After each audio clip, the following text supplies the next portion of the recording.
Welcome back to another Spirit Island video. In this video, I'm going to be continuing my series on Is This Spirit for You? In this video, focusing on Lure of the Deep Wilderness. The setup is going to be 3 presents, 2 in land number 8 and 1 in land number 7. You also add a beast to land number 8.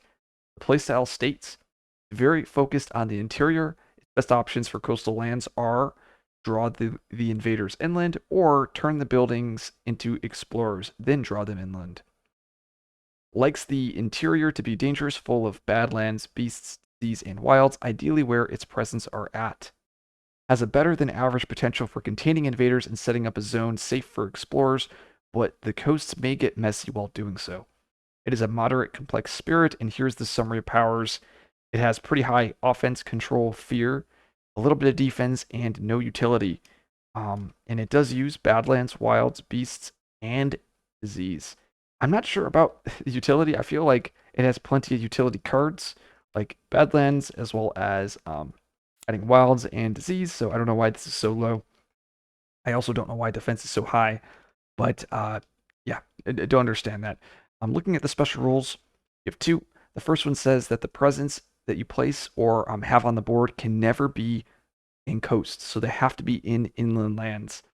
In addition, for each of your presence in a land, ignore up to 2 explorers during the Ravage step and any Ravage actions. And this is going to be extremely important into matchups like HME, which is the New Habsburg, or the Russia adversary.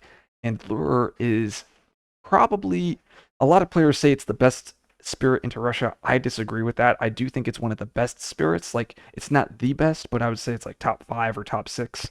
Though I do think it has the lowest floor into Russia. So if you're struggling with the Russia adversary, even though I don't think this is the best spirit, I think it's the best spirit for new players to learn the matchup, and hopefully that makes sense. And if you want to know which spirit I think is the best into the adversary, the answer would be, where is it? Keeper, followed by Starlight, followed by Stone, and then you get Lure. Lure's like number 4. I'm trying to think if there's another one, but yeah, those are like your big 4. If you play any of those spirits, you'll just decimate the adversary. Okay, looking at the growth options, we are a binary spirit. Very unique. We have the choice to either place a presence or reclaim and gain energy. And then we have the other option to gain energy and elements or gain a power card. Very unique. It plays out as a 0-1-1 because we're not placing presence on reclaim. But yeah, I really like this binary style, though I do think you get a little bit too much energy. You probably could cut 1 energy from here, or maybe 1 energy from here. I'm not sure how to really balance it, but I feel like you get way too much energy off the growth options. Looking at your tracks, you end at 5-5 with a crazy number of elements as well as 2 reclaims. Very, very strong tracks, but like I said, you're a 0-1-1, so you're likely not going to be growing, or you're not going to be placing that many presents throughout the game, so your tracks are going to be fairly limited. Usually I see players, it looks something like 2-3. I've seen some players go like Moon 3, like this 3 energy and 2 plays. I've seen all different styles of builds. Looking at the left and the right innate. The left innate, it says forsake society to chase after dreams. It's a slow power, 1 range, targeting a land with invaders. After this power replaces pieces with explorers, gather any number of those explorers into your lands. If the target land has any buildings remaining, 1 fear. And the first threshold lets you pull in an explorer. The second threshold turns a town into explorers. And finally, the third threshold allows you to replace a city with 3 explorers. And if you have the 4 air, you can do all of this again. And going back to the playstyle, where it mentions where you can use this left innate to turn those coastal buildings into explorers, and then pulling them into your lands with presence. Oh, and it looks like we do have Russia as the randomizer. The red innate, never heard from again. It's a 0 range, slow power, inland land. If this power destroys any explorers, 1 fear. If it destroys 5 or more explorers, an extra fear. And you have the first threshold, which adds a badlands. And then you can destroy 2 explorers per token you have in the land. So it's going to benefit your token effects that you're adding into your lands. And it's going to have destruction based off of those tokens. Then you get 2 damage, and then you have the 6 plant, you get to repeat it. Unfortunately, the 6th plant is a dream. It's kind of sad. Like, I think all of the innates or all the thresholds outside of this threshold are pretty balanced. This really should just say 5 plant, and it would be usable. But yeah, usually this just has no text down here. You can cross it out. Looking at our power cards, we have Softly Beckon Inward. It's a 2 energy slow power, Moon Air, 0 range, targeting an inland land. Gather 2 explorers, 2 towns, 2 beasts, and 2 Dahan.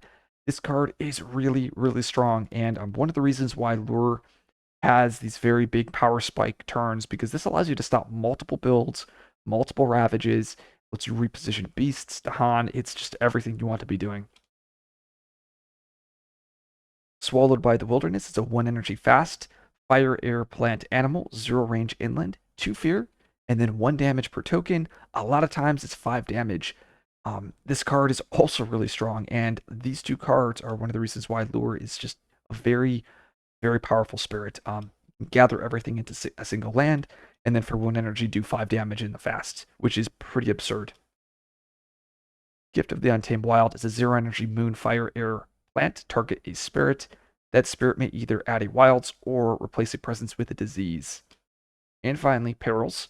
1 energy slow, moon, plant, animal, 0 range inland land targeting. 1 fear, add a Badlands, add a beast within 1, and then pushing Dahan. One of my favorite things to do with Perils is to combo it with Softly Beckon. And what I'll do is I'll play like Softly Beckon like here on my D5. I have a presence there. I have Softly Beckon, gathering some Dahan in, and then I'll use Perils in that land, allowing me to push the Dahan out of that into the coast. And a lot of times with Lure, you'll want your Dahan on the coastline, such that you can draft Dahan defend, and then have the defensive counterattacks clear the coastal lands, and then you can use your innates and your power cards for the inland lands. So, is this spirit for you? Lure can do plenty of different builds. There's the rush the bottom track minor spam build where you try to max out your innates. Plenty of major style builds because you can have these very nice elements on top track. Plus you have another way to gain elements over here. So very flexible number of options while playing this spirit. The spirit does lack defensive tools. A lot of your tools will be control based and destruction based. So if you're a defensive style player, this is not the spirit for you. In addition, I did mention you could go bottom track, but in order to get there, it's going to take quite a lot of turns. This is 3 turns of growing. In addition, because you're 0-1-1, you won't be placing presence on reclaim. So likely you won't get to 3 plays until turn 4, which isn't bad, but your energy economy is going to be quite tight. So there are sacrifices you have to make with the spirit when doing builds.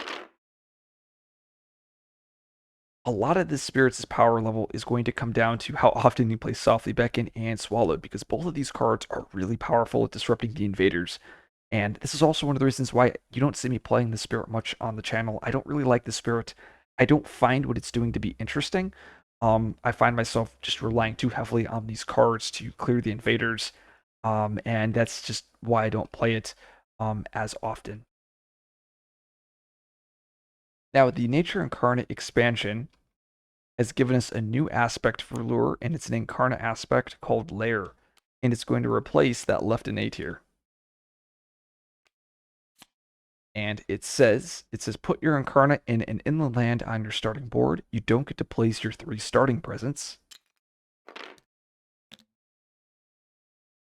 It says, invaders, Dahan, beasts, and presence of any spirit at the Incarna cannot be moved. You can reposition your Incarna by adding it with your second growth option instead of adding presence. Once you place your Incarna on the board, it's stuck there. Very rarely you're going to want to anti-grow on a spirit that's a 0-1-1. 6 explorers and 3 Dahan at the Incarna do not participate in ravage actions.